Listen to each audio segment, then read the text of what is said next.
Welcome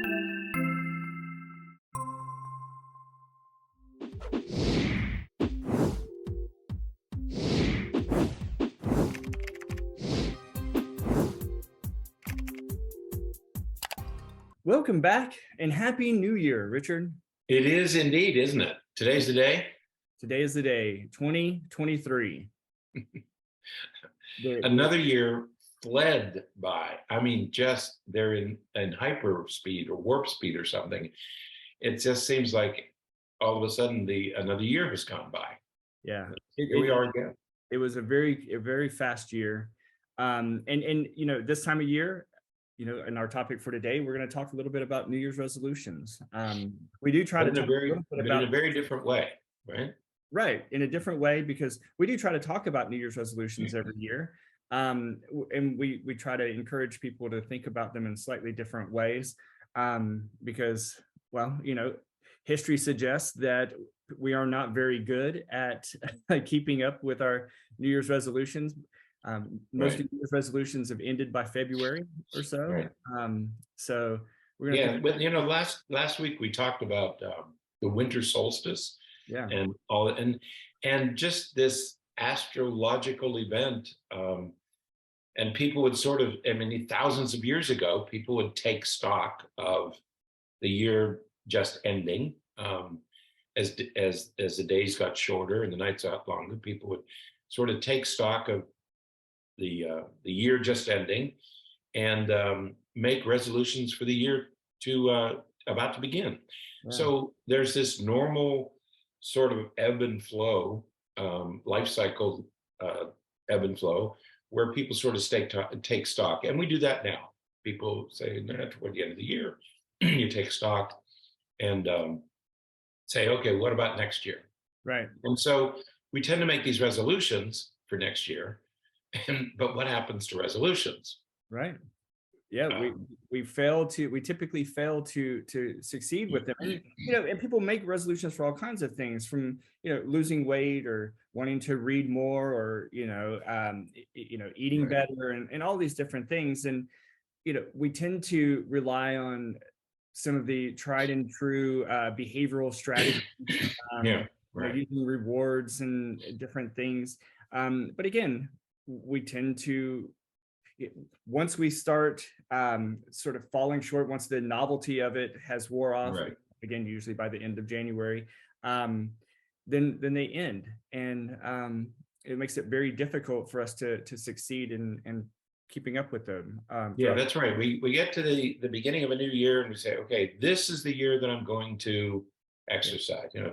And if I join a gym and pay that fee every month, that will increase my motivation. Right. It almost doesn't matter what you do. Most New Year's resolutions fall by the wayside, I think, within 3 or 4 weeks. Isn't that what most of the data suggests? And to get ourselves, to motivate ourselves, we come up with all these little strategies, like if I lose enough weight, I can buy new clothes. Okay, so my motivation is to buy new clothes. So what you're using is that simple reward and punish, that behavioral approach, which is a whole field of psychology that we know about and we use to reward ourselves for succeeding in some way. And so we say, okay, if I lose this weight, I can buy these kinds of clothes. I can wear these kinds of clothes. Okay, and so if I change jobs, if I buy a boat, so you make these resolutions, and then you reward yourself. So you're using the strategies of a field of psychology called behaviorism.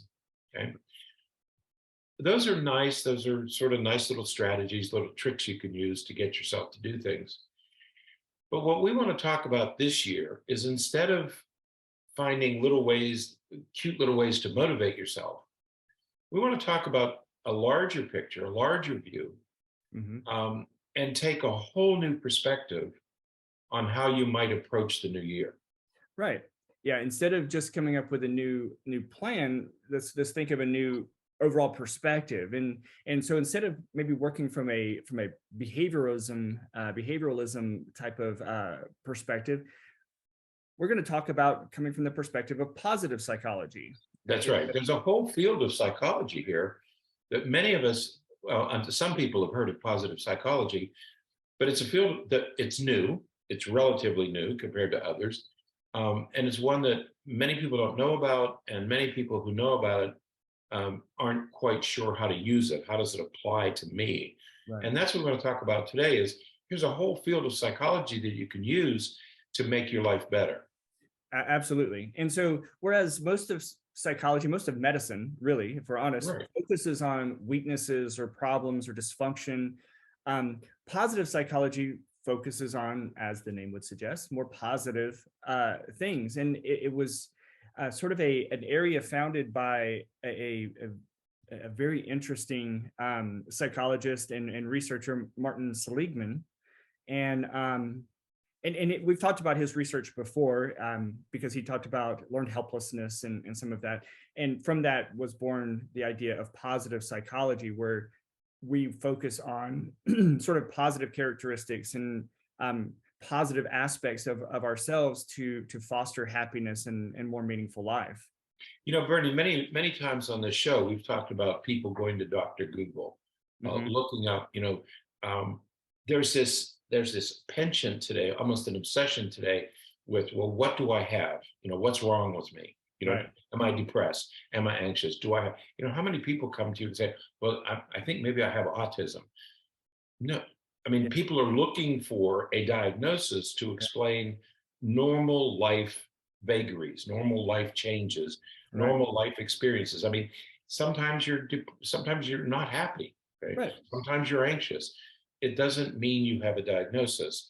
Right. But that's what we're doing today is we're looking for a diagnosis Yeah. that can be treated. So we go out and search for problems. Well, what positive psychology says is no, we're gonna take a whole different look at life and say, instead of looking for a problem to fix, we want you to use your assets, use your personal characteristics, whatever they are, Mhm. take your mental strengths and your personal characteristics and use those to build a better life, an overall life.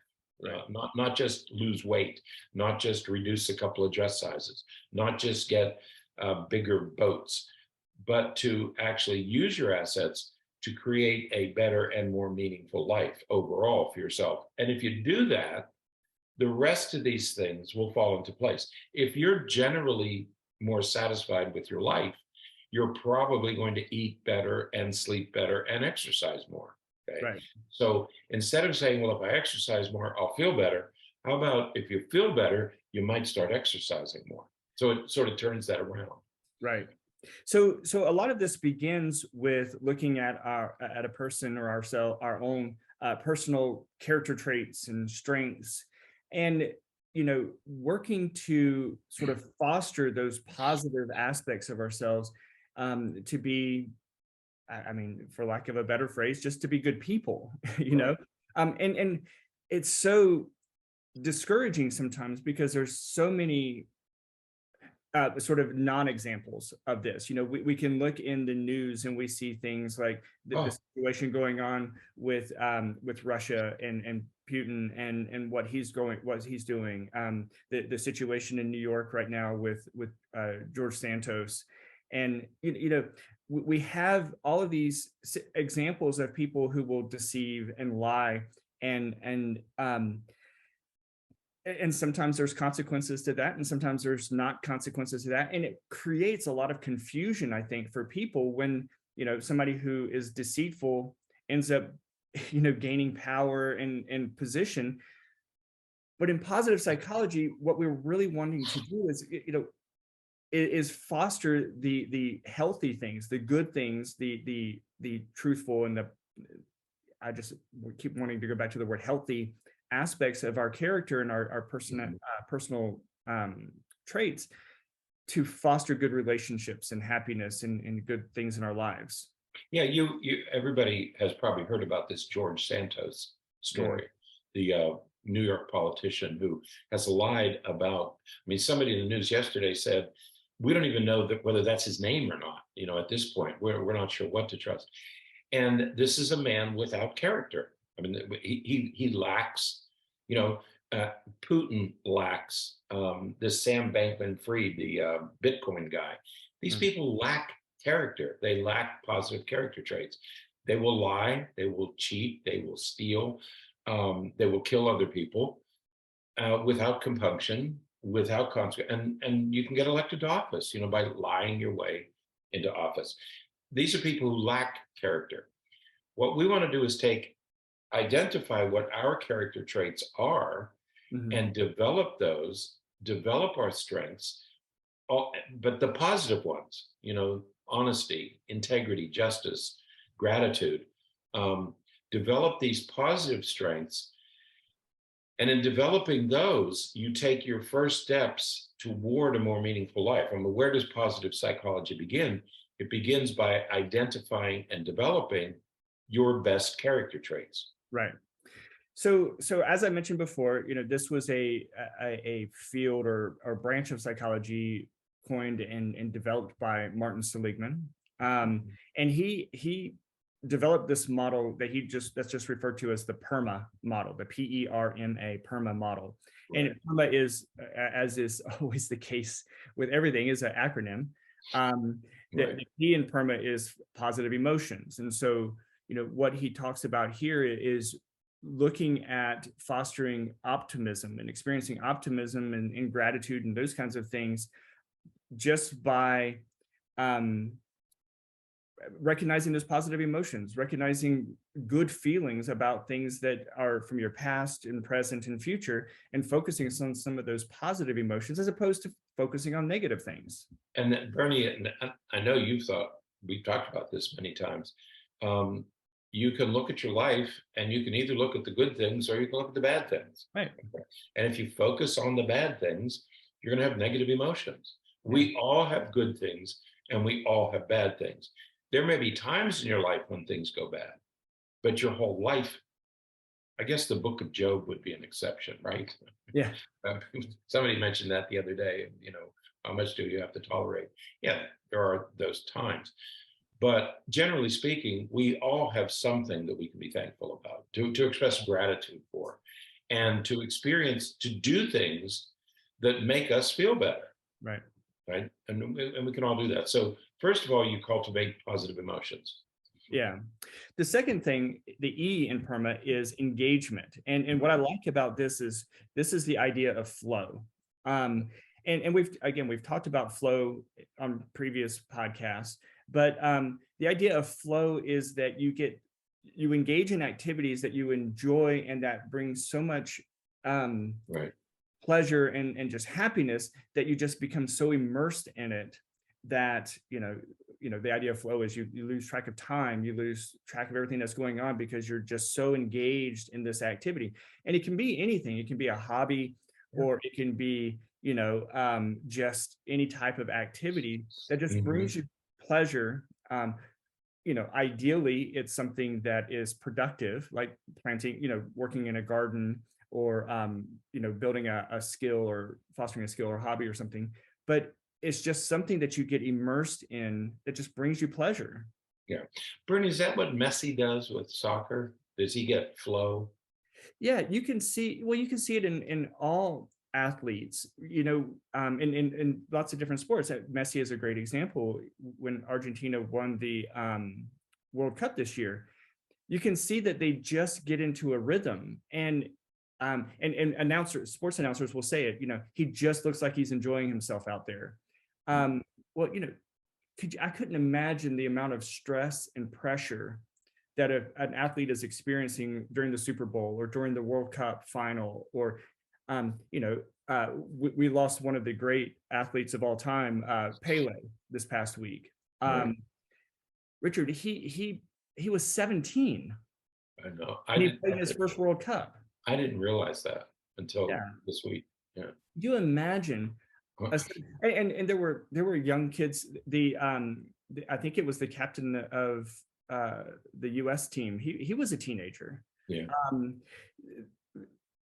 Teenagers, high school kids that could be in high school are on the world stage like this. I couldn't imagine the amount of pressure and everything that's on them, but they get out there and they get into that flow because they're just engaged. They are just immersed in an activity that they love.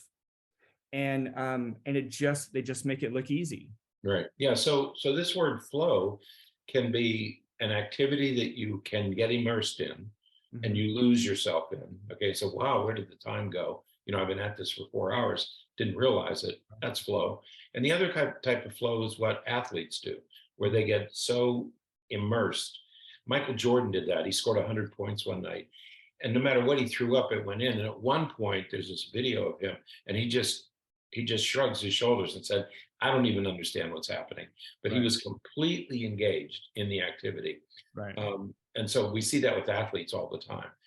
So flow engagement is the other thing. And then, of course, there's relationships, Yeah. that you have to connect, social relationships, connect with other people, Yeah. and The, that the family and friends.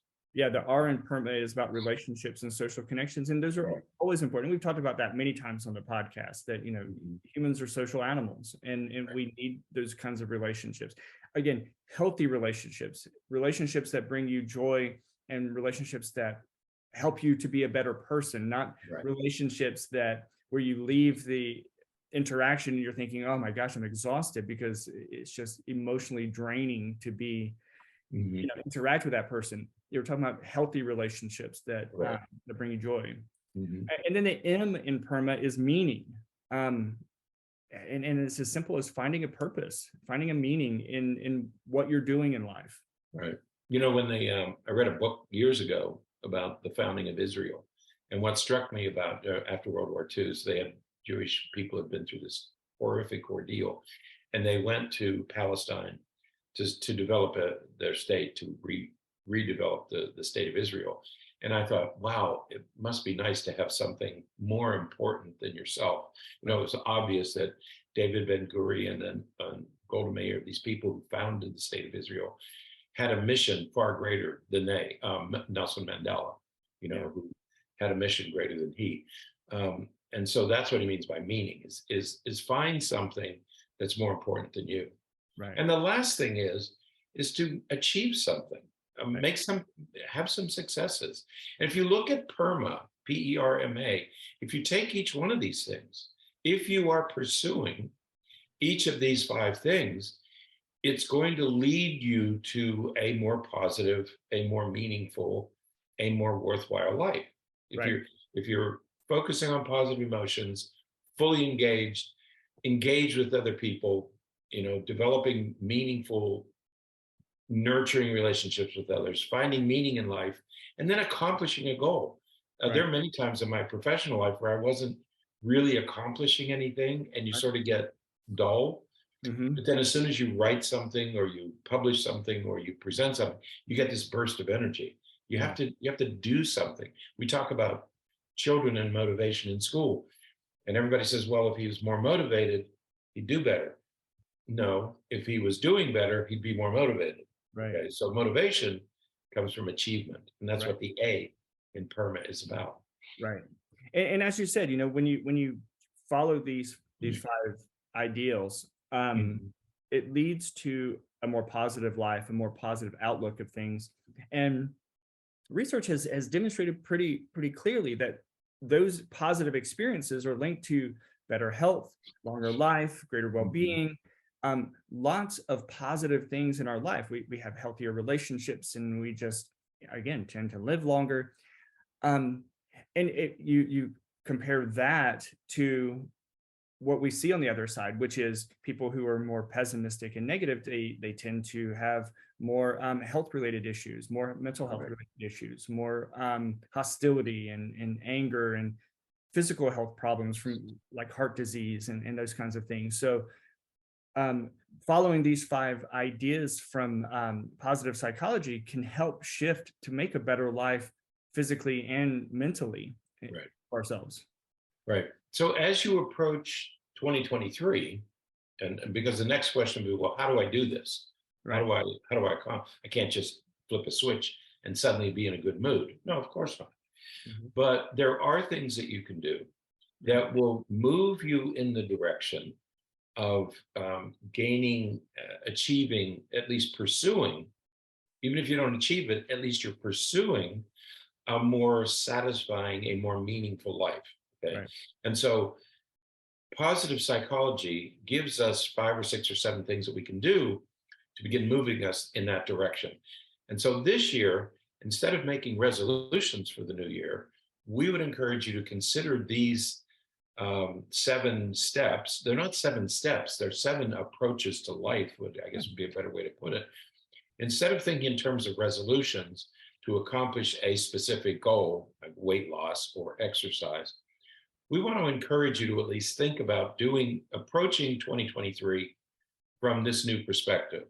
Right. And the first one is, how do you get there? Well, first is by feeling good. Yeah. You can't, you're not just going to feel good. You kind of have to make yourself feel good. Okay. You have to pursue pleasurable activities. And many people say, well, I can't. I don't have the time. I don't have the money. I don't have this. I don't have that. Well, that's self-destructive. That's Right. self-defeating. What you have to do is say, what will make me feel good? And then go out and start doing that. Right. And of course, we're not just talking about being hedonistic and Oh, just seeking pleasure no matter what at anyone else's sake. But what we're talking about is doing people. Sometimes people tend to avoid negative things rather than seek positive things. And what we're talking right. about is that shift towards seeking positive things. If you seek positive things, you're going to likely avoid some of those negative things. But it's really difficult to overestimate the importance of just having that shift in positive thinking. When you shift from thinking avoid negative versus seeking positive, just that shift makes you more optimistic. Right. That's right. You're looking for positive as opposed to looking for negative, and right. it automatically shifts you into a more optimistic and positive perspective. But in any case, it's something you have to do. It's an active pursuit. All You of have these. you can't just suddenly feel better. That's not how this works. You have to go out and capture those things, find those things, seek those things that make you feel better. Right. And so, and related to that, the next couple of things even are all related to this. And that's, engaging in things, pursuing those goals and activities that you can engage in, that idea of flow, and doing good, just, looking for that meaning of how you relate to the greater world, and doing positive things. That's But right. like you said, the key component is you have to actively do these things. You can't just wait for them to happen to you. You have to make them happen for yourself. Right.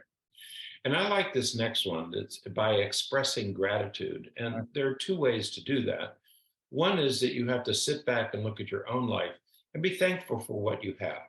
Okay. It may not be perfect, but there's probably a lot of good in there that you can seek out. And the other part of gratitude is expressing gratitude to others for what they are gifting you, for what they are giving you, what they bring to your life. I got one of my kids sent me a little note over the holidays. He has no idea, and he won't until his children are older. He has no idea what that meant, to get that kind of message from one of your kids. Heartfelt, of course.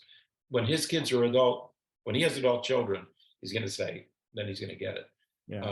But I have to express gratitude for that. There are things we all have to be thankful for. Absolutely. And the next one is savoring pleasure. And, again, we have the tendency sometimes to have what some have referred to as impending happiness. Things are going well and we're like, well, yeah, but then the other shoe is going to drop soon, or, too many good things are happening, so something negative is going to happen next. But instead of thinking that way, enjoy the positive things that are happening, enjoy the good things that you're doing and the good experiences that you're having, so that you can savor them and hold on to them and allow those positive experiences to influence your life in good ways. And in what's happening right now. Right. Okay. That's the idea about being mindful. When we talk about mindfulness, we're talking about, where am I right now? Most of us make the mistake of, well, if I have this, I'll be happy. I'll be happy when it's the weekend. I'll be happy when I'm on vacation. So it's always this future of happiness. What do you call it? Impending happiness? right? And so we live in the present and we're unhappy because we keep thinking of happiness as being something to achieve in the future. No, find your pleasure right in the present. Okay, Right. this is where you are right now. You Right. have these circumstances. Extract the best parts of that and incorporate that into your life. Be grateful for the good things that are happening right now. Absolutely. And the final thing is it's just gifting yourself self-compassion. You know, again, we are oftentimes so hard on ourselves for mistakes or for Richard, how many times do we work with patients and they feel so frustrated with themselves because they need support, or they need a break, or they need something to help them continue, and then they get upset with themselves for needing that. And Right. we all get tired sometimes. We all need a break sometimes. We all make mistakes sometimes. And so assessing that and saying, you know what, it's okay. I can do better next time. Now I know, now I know what to avoid. Now I know that. Learn from those experiences and give yourself that self-compassion. Give yourself the same compassion that you would give to, your kids or your partner, but give it to yourself as well. That's right. And frequently we don't do that. I don't want to be a wimp, or I don't want to impose. No, you go right ahead and impose. And I think most of us feel that way. Right. It's perfectly okay when you need it, impose on me. Yeah, absolutely. Mhm. So Richard, as we enter 2023, Right. as we in these first few days of the new year, and as folks are thinking about their New Year's resolutions, again, what we're encouraging everyone to do is maybe step back, and instead of coming up with some very specific, I want to lose weight, or I want to do this, or I want to do that, think about living that more positive life. Use some Right. of the principles that we have learned from positive psychology, and the idea of just living a more happy, fulfilling life, and engage in those. It's a lifestyle change in many ways, but it's a lifestyle change that will be sustainable. Right. Again, that last thing of self-compassion, on February 3rd, when you mess up and you don't live by one of the principles of positive psychology, whereas a typical New Year's resolution will probably fall off the charts at that point. Self-compassion will say, you know what, it's okay. I messed up today. I can do better tomorrow and get back on track. Right. Yeah. One of the things I think about when we think about positive psychology is, this deep breathing to relieve anxiety. It's not a parlor trick. It's not a magic trick. It really does work. Mhm. And it's good for some things. In some cases, it will relieve your anxiety. But the larger issue is to reduce the anxiety, live a life that is less anxious, and that's what we're talking about today, is we want you to create a life with less anxiety so that you don't need to rely on those emergencies, those strategies, those tricks to calm yourself down, that you're living a more tranquil, more meaningful existence. And you're living an existence that doesn't produce anxiety in the first place. Absolutely. So there will be a link in the show notes for a few articles that talk about this and kind of outline some of the things that we've talked about today. But if you have questions, send us questions, send us thoughts and comments. We're looking forward to a new year and coming out with some new ideas and new podcasts with some new information for everyone. Right. So, all right. So until Happy next New Year. You too. You Okay. too.